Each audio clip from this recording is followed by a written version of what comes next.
Paz seja convosco. Vamos nos colocar em pé na presença do Senhor. Nós vamos agradecer a Deus pela oportunidade de nós estarmos aqui. Estamos iniciando as nossas reuniões do ano de 2025 e creio que Deus vai estar nos abençoando. Por favor, feche os seus olhos e vamos agradecer. Pai Todo-Poderoso, muito obrigado, Senhor amado, pela oportunidade de nós estarmos aqui. Obrigado, Senhor, pelo início, ó Deus querido, deste ano de 2025, das nossas reuniões. Que o Senhor possa nos abençoar, ó Deus, que nós possamos ter um ano, Senhor, de produção, ó Pai, de almas, de vidas aos teus pés. Senhor, que o ministério de cada pastor possa crescer, de cada pastora possa crescer, é o que eu te peço, em nome de Jesus, amém, e graças a Deus. Podemos assentar em nome de Jesus. Todo ano, como vocês sabem, eu procuro trazer algumas reflexões de um livro. E esse ano, o livro é o livro Lealdade e Deslealdade. Nós vamos começar hoje no capítulo 1, trazendo esta visão para todos nós. A recomendação que eu faço a todos vocês é que vocês possam ler o livro todo e depois também aplicar algumas coisas à igreja. O pastor José Alves já leu, já me ligou e nós já fizemos alguns comentários sobre o livro e a profundidade deste ensinamento. Então, capítulo 1, por que lealdade? O autor é Dag Heward-Mills. Ele é autor de vários best-sellers e fundador da Igreja Internacional Capela do Farol, que se tornou uma denominação mundial. Seus programas de rádio, TV e internet alcançam milhões de pessoas. Ele também organiza conferências para pastores e ministros e lidera o renomado Ministério Bíblico e o Centro de Treinamento Anagkazo. É um pastor muito conhecido internacionalmente e esse livro dele, essa visão da lealdade, é uma coisa assim, quando eu li a primeira vez esse livro, eu já passei a achar assim, um livro muito forte, porque ele usa alguns trechos bíblicos, alguns versículos, que são versículos fortes, e quando a gente está lendo, parece incomodar, e isso é o que eu gostei, porque depois ele dá a resposta, mas no início você acaba se incomodando um pouco. Eu estou com essa capa antiga aí na tela, porque quando eu montei essas palestras, era essa capa, mudou de editora, aí mudou a capa. Porque vocês sabem que a editora, ela compra os direitos do livro por um período. Aí quando termina aquele período, normalmente uma outra editora compra, quando aquela editora não renova, mas o conteúdo é o mesmo. Por que lealdade? Em primeiro lugar, isso aí é o Dag Heward-Mills. Em primeiro lugar, tenho notado a relevância desse tópico da palavra de Deus. As Escrituras estão repletas de relatos, tanto de pessoas leais, como de pessoas traiçoeiras. Há muito que aprender dessas narrativas da Bíblia. E aqui o início, o primeiro capítulo, ele vai colocar 7 motivos porque o assunto lealdade é importante. Vocês vão ver no decorrer do livro que ele trata a lealdade como um princípio. A pessoa que ela é leal, ela não depende de outra pessoa. O que eu mais gostei foi isso. Porque a pessoa que é leal, ela é leal. Ainda que as outras pessoas sejam desleais, a lealdade não depende de outra pessoa. Por exemplo, na aliança. A aliança é o compromisso firmado entre duas partes, entre duas pessoas, ou um contrato, tem que ter dois lados. E aí, para poder uma aliança funcionar, os dois lados precisam trabalhar juntos. A lealdade não. Mesmo que outras pessoas sejam desleais, basta que uma pessoa seja leal para que o princípio seja estabelecido. Então, quem é leal, ele não é leal por causa dos outros. Ele é leal por ele mesmo, porque a lealdade é bem particular. 7 motivos porque o assunto lealdade é importante. 1. Lealdade é a principal qualificação de todo ministro. Como nós estamos aqui numa reunião de pastores e pastoras, é bem mais fácil para a gente entender. Claro que outras pessoas também podem entender, mas para a gente entende muito bem o significado, porque a gente lida com pessoas todos os dias. Uma pessoa inexperiente costuma pensar que quanto mais dons você possuir, mais qualificado estará para o ministério. Minha pequena experiência tem me mostrado que as pessoas fiéis e leais na igreja são as mais bem qualificadas para serem líderes. A Bíblia nos ensina que o requisito principal para a liderança é fidelidade e nada além disso. Além disso, requer-se nos despenseiros que cada um se ache fiel. 1 Coríntios 4:2.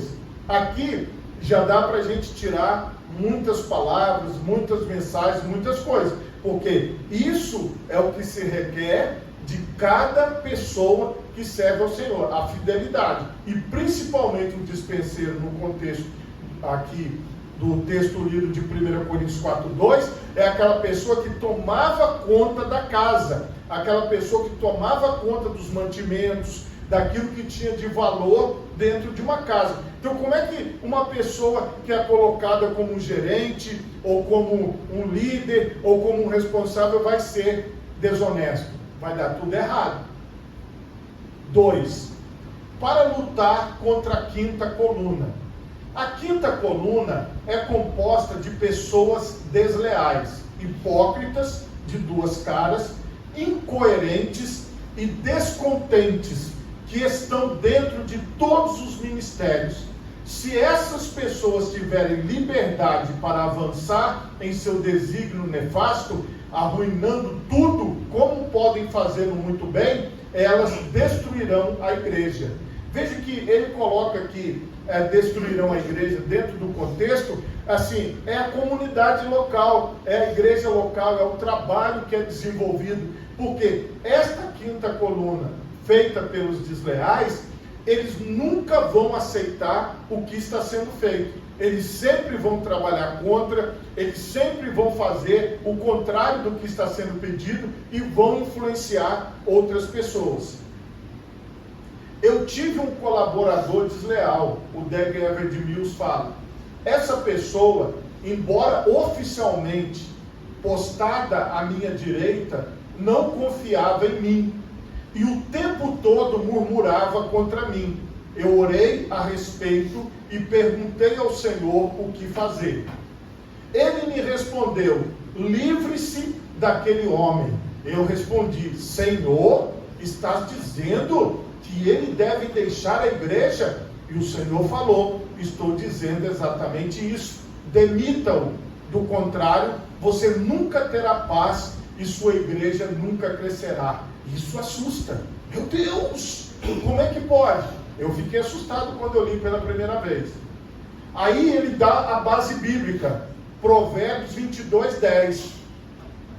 Lança fora ao escarnecedor, e se irá a contenda, e cessará a questão e a vergonha. Aí, quando você lê a base bíblica, você fala: eu estou entendendo. Você deve sair desta igreja agora, que é aquela exclamação que ele coloca, frisando, é aquela coisa que dói, que a gente não quer que ninguém saia. Eu lhe digo que não foi fácil demitir um amigo e colega de muitos anos, porém, tinha de ser feito. No caso dele, ele está dando um exemplo de deslealdade que ele teve na igreja que ele pastoreia, e mostrando que ele precisou demitir aquela pessoa que estava ao lado dele, porque aquela pessoa não era leal, ela não concordava com o que ele fazia, mas estava ao lado dele. A Bíblia nos conta que quando Abraão estava em conflito com Ló, ele encaminhou o sobrinho para outro lugar. Abraão estava dizendo: se nós ficarmos separados, haverá paz e a obra de Deus poderá prosseguir. Encorajo as pessoas a saírem da minha igreja se o seu coração não está comigo. Aí ele cita a base bíblica, Mateus 12:30. Quem não é comigo é contra mim. E você veja que o Senhor Jesus falou isso claramente. Quem não é comigo é contra mim. Livre-se dos fingidos. É outra frase forte. Olha que frase forte. Não sei fingir, simplesmente não sei fazê-lo. Contudo, há muitos fingidos na igreja. Eles fingem que o amam e o apoiam, mas em seu coração o desprezam. Esse assunto da lealdade e da deslealdade trata de coisas que nós vivemos no nosso dia a dia. Nós nos deparamos todo momento com pessoas que são leais e com pessoas que são desleais. 3. Para o amor de Deus encher a igreja. O ministério deve operar com o poder do amor, da unidade e do trabalho em equipe. Veja a visão. Nisto todos conhecerão que sois meus discípulos, se vos amardes uns aos outros. João 13:35. Para ministrar como líderes eficazes, vocês precisam exibir o amor sobre o qual Jesus falou. Vocês nunca devem esquecer que os membros da sua igreja não são cegos, tampouco são surdos. Eles podem ver e sentir a desunião e a discórdia quando elas existem. E todos nós, em algum momento da vida, já vivemos essa experiência de pensar assim, lá, o fulano não se dá bem com o ciclano, que não se dá bem com o ciclano, e aí o clima no ambiente, ele fica pesado. Você vê que ele fala de questões do dia a dia. Ovelhas só bebem em águas tranquilas. Salmos 23, 2b. Guia-me mansamente a águas tranquilas. Toda vez que houver deslealdade e desconfiança, os membros da igreja ficarão atemorizados e alerta e permanecerão distantes. Porque na visão aqui do Dag Heward-Mills, essa deslealdade, ela atrapalha o crescimento e o andamento da obra de Deus. 4. Para ter uma equipe ministerial grande e bem-sucedida. Um homem pode apenas fazer um pouco. Um pastor só pode estar em um lugar por vez. Ele pode apenas ministrar até o ponto que a sua força, que é limitada, exaurisse. Contudo, seria melhor trabalhar sozinho do que com pessoas desleais, descontentes, desunidas e sem amor. Quando você tem pessoas leais, quando a igreja tem pessoas leais, quando nós somos leais, isso está diretamente atrelado ao ambiente de paz e ao crescimento da igreja. 5. Para ter uma mega igreja. Ele também tem livros sobre crescimento de igreja. Sem lealdade, toda a rede ou denominação de igrejas constantemente se dirige para a desintegração. De modo geral, elas se dividem em grupos dissidentes e pequenas subigrejas, que é o que nós vivenciamos ao longo da nossa trajetória cristã. Muitas pessoas já saíram de nós, por exemplo, da Igreja do Evangelho Quadrangular, de outras denominações da mesma maneira, e vão abrindo o que eles chamam de ministérios e tal, e vão se subdividindo e vão fazendo esses trabalhos paralelos, e isso está claro aqui. Para que haja um crescimento e um fortalecimento de uma igreja, é preciso que haja a lealdade. 6. Para ter um ministério duradouro. Uma pessoa tem apenas alguns anos de ministério prático e efetivo. Jesus ministrou apenas 3 anos e meio, mas ele estendeu seu ministério e sua influência por meio de uma equipe leal e eficaz. Observe que o ministério de Jesus se ramificou por todo o mundo e tem durado quase 2000 anos. É esta lealdade, a mensagem e ao ministério de Jesus, que faz com que se estenda até os dias de hoje. 7. para colher nossa plena recompensa. E é o que eu acho mais importante. Se os 6 primeiros não me tocarem, não chegarem até mim, esse 7º, esse aí chegou até mim. Para colher nossa plena recompensa. Aqueles que se beneficiaram das bênçãos de sucesso são fiéis e leais. Um dia, todos nós esperamos ouvir aquelas famosas palavras: bem está, servo bom e fiel. Aqueles que permanecem com você nos tempos difíceis são diferentes daqueles que chegam quando tudo está indo bem.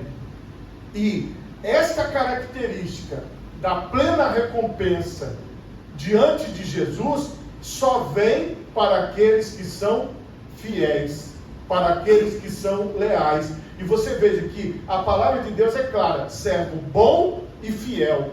Esta fidelidade demonstrada pela nossa permanência na visão que nós recebemos é o que vai nos levar até a eternidade. E vós sois os que tendes permanecido comigo nas minhas tentações, e eu vos destino o reino. Lucas 22, 28 e 29. Veja, a lealdade é mais apreciada nos momentos difíceis. Nos momentos bons, todos parecem leais.